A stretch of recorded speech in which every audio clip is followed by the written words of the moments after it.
Continue reading from Srimad Bhagavatam, Canto 1, Chapter 1, Text 3, by Sri Bhaktivedanta Swami Prabhupada. Nigamakal Bataror Galitam Phalam Sukhamukhad Mratadarva Samyutam Pibata Bhagavatam Rasam Alayam Muhur Ahorasika Bhuvi Bhavukaha. O expert and thoughtful man, relish Srimad Bhagavatam, the mature fruit of the desired tree of Vedic literatures. It emanated from the lips of Srila Sukadeva Goswami, therefore this fruit has become even more tasteful. Although its nectarine juice was already relishable for all, including liberated souls.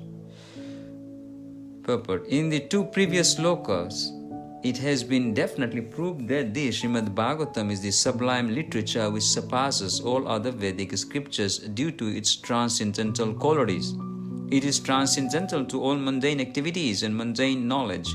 In this sloka, it is stated that Srimad Bhagavatam is not only a superior literature, but is the ripened fruit of all Vedic literatures. In other words, it is the cream of all Vedic knowledge. Considering all this, patience and submissive hearing is definitely essential. With great respect and attention, one should receive the message and lessons imparted by the Srimad Bhagavatam. The Vedas are compared to the desired tree because they contain all things noble by man. They deal with mundane necessities as well as a spiritual realization. The Vedas contain regulative principles of knowledge covering social, political, religious, economic, military, medicinal, chemical, physical, and metaphysical subject matter, and all that may be necessary to keep the body and soul together. Above and beyond all these are specific directions for spiritual realization.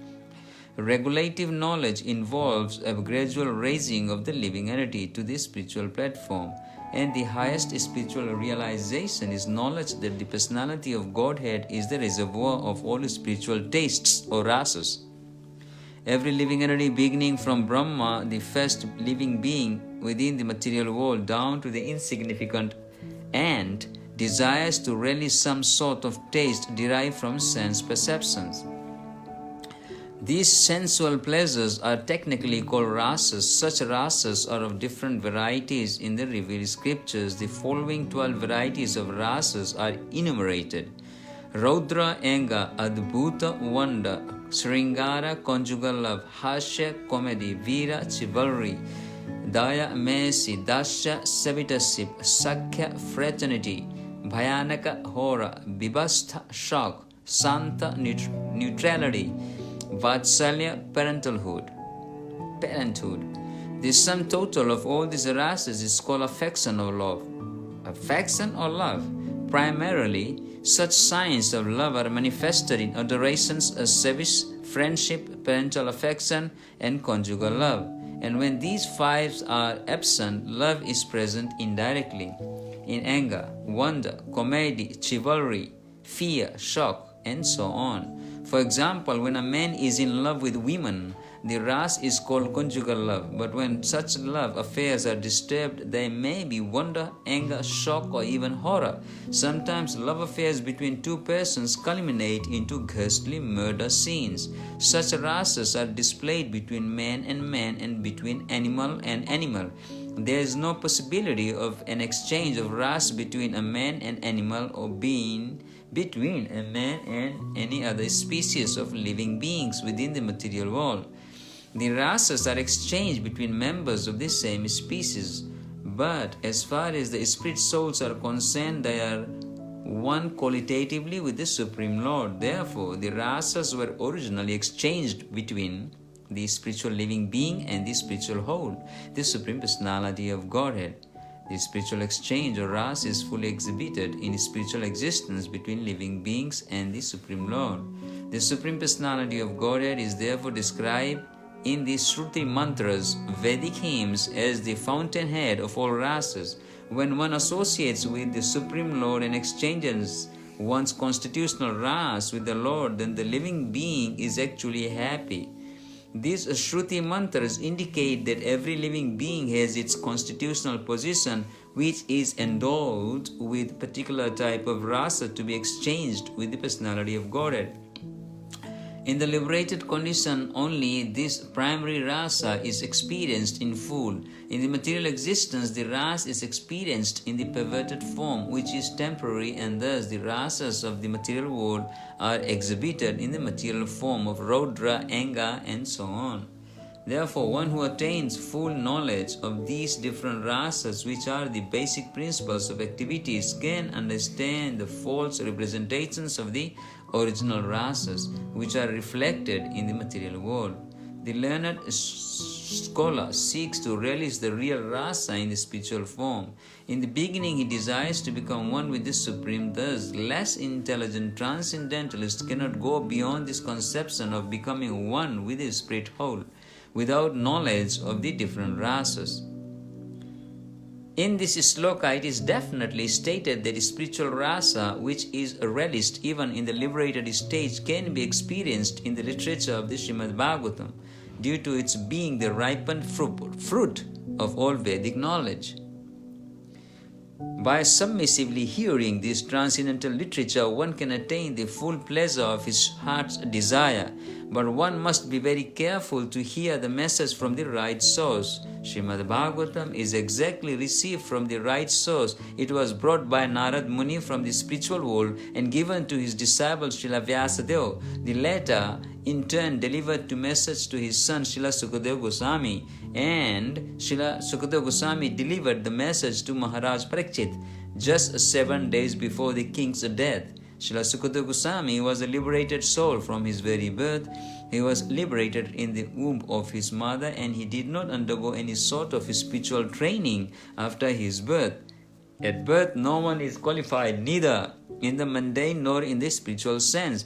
But Srila Sukadeva Goswami, due to his being perfectly liberated soul, did not have to undergo an evolutionary process for spiritual realization. Yet, despite his being a completely liberated person situated in the transcendental position above the three material modes, he was attracted to this transcendental rasa of the Supreme Personality of Godhead, who is adored by liberated souls who sing Vedic hymns. The Supreme Lord's pastimes are more attractive to liberated souls than to mundane people. He is of necessity not impersonal, because it is only possible to carry on transcendental rasa with a person.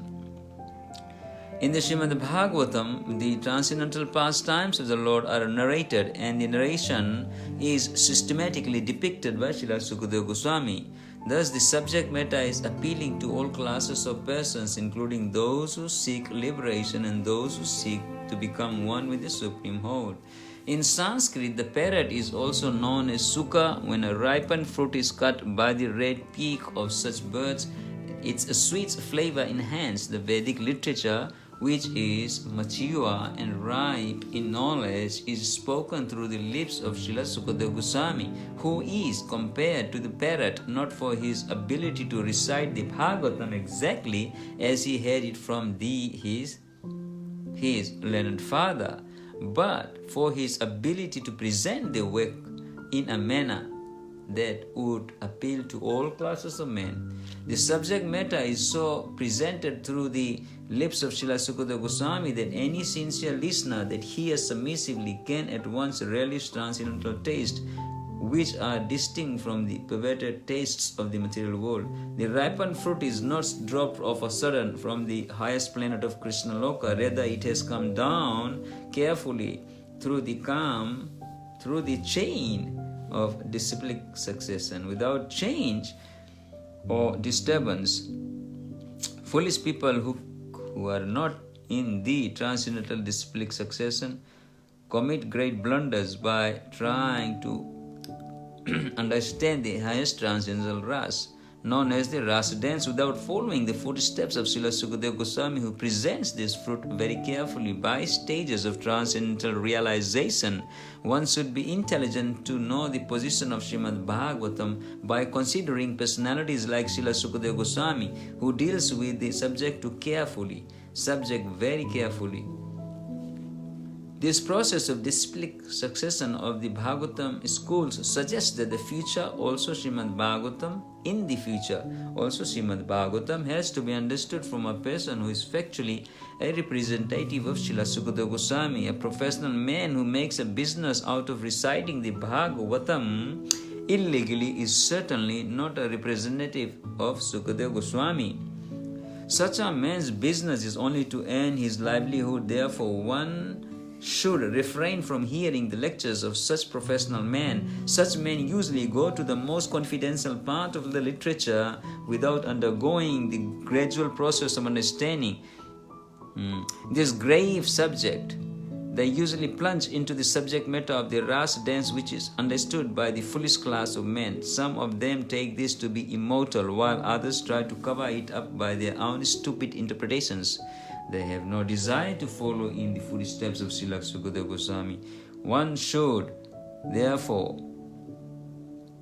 should conclude therefore that the serious student of the Ras should receive the message of Bhagavatam in the chain of disciplic succession from Srila Sukadeva Goswami, who describes the Bhagavatam from its beginning and not whimsically to satisfy the mundane or who is very limited